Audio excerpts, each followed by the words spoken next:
Assalamualaikum warahmatullahi wabarakatuh. Nama saya Randy Marlon dari kelas 6A PGSD. Di sini saya akan menjelaskan tentang keanekaragaman protozoa dan peranannya.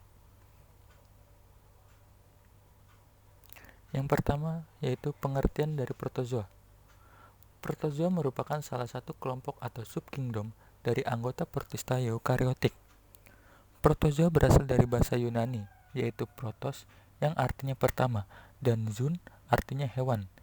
Jadi, protozoa adalah hewan pertama atau lebih mudahnya hewan tingkat rendah yang hanya bersel satu. Ukurannya antara 3 sampai 1000 mikron dan merupakan organisme mikroskopis bersifat heterotrof. Selnya tidak memiliki dinding sel. Namun, jika lingkungan kurang baik dapat membentuk lapisan dinding yang tebal, disebut kista atau cista. Setelah lingkungan baik, kista itu akan pecah. Bersifat heterotrof, artinya makanannya tergantung pada organisme lain, atau mencari makanan dengan fagositosis atau pinositosis. Beberapa protozoa memiliki fase vegetatif yang bersifat aktif, yang disebut tropozoid, dan fase dorman dalam bentuk sista. Tropozoid akan aktif mencari makan dan berproduksi selama kondisi lingkungan memungkinkan. Jika kondisi tidak memungkinkan kehidupan tropozoid, maka protozoa akan membentuk cista. Kemudian ada jenis-jenis protozoa. Yang pertama adalah Rhizopoda atau Sarcodina. Ciri-cirinya yaitu bersel satu, alat geraknya berupa kaki semu, reproduksi aseksual dengan pembelahan biner, habitat di perairan yang banyak mengandung zat organik, dan bentuk tubuh tidak tetap, terdiri atas ektoplasma dan endoplasma. Jenis protozoa selanjutnya yaitu Sporozoa atau Apicomplexa. Ciri-cirinya yaitu tidak memiliki alat gerak, bersel satu, parasit pada hewan dan manusia, dapat membentuk spora dalam siklus hidupnya. Reproduksi aseksual dengan skizogoni atau membelah diri dalam tubuh inang, atau sporogoni yang artinya membentuk spora dalam tubuh inang. Reproduksi seksual dengan peleburan dua gamet dalam tubuh nyamuk. Plasmodium merupakan contoh dari sporozoa yang hidup pada sel inangnya yaitu nyamuk. Kemudian ada Flagellata atau Mastigopora.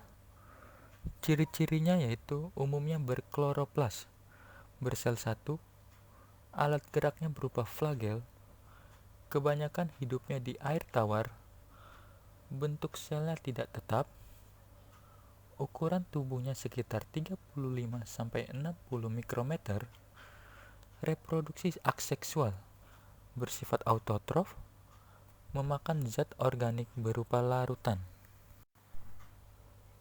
Dan jenis protozoa yang terakhir adalah Ciliata atau Ciliopora. Ciri-cirinya yaitu bersel satu, bentuk tubuhnya tetap, hidup di perairan tawar, reproduksi seksual dengan konjugasi, reproduksi aseksual dengan membelah diri, mempunyai celah mulut dan dilengkapi anus sel, mempunyai dua inti sel, makronucleus. Pada dinding sel terdapat rambut getar sebagai alat gerak.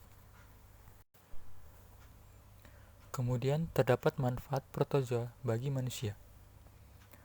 Adapun manfaat protozoa bagi manusia menurut Wardianto, diantaranya yang pertama, zooplankton. Di ekosistem perairan sebagian besar adalah protista berklorofil yang berguna sebagai makanan ikan dan arthropoda air. Yang kedua, Entamoeba coli. Di dalam usus besar mamalia ikut berperan dalam proses pembusukan sisa makanan. Yang ketiga, Foraminifera. Mempunyai kerangka luar dari zat kapur, dan fosilnya dalam jumlah tertentu dapat membentuk endapan tanah Globigerina yang dapat digunakan sebagai petunjuk adanya minyak bumi. Yang keempat, Radiolaria. Mempunyai kerangka dari zat kersik, radiolaria yang mati akan meninggalkan cangkangnya dan membentuk tanah radiolaria yang dapat digunakan sebagai bahan penggosok. Yang kelima, Paramecium dapat juga digunakan sebagai organisme indikator terjadinya pencemaran air oleh zat organik. Dan yang keenam, Chlorella Selain berperan sebagai produsen di ekosistem perairan, juga dapat digunakan sebagai bahan dasar pembuatan protein sel tunggal. Itulah keanekaragaman protozoa serta peranannya dalam kehidupan manusia. Sekian presentasi dari saya ucapkan terima kasih.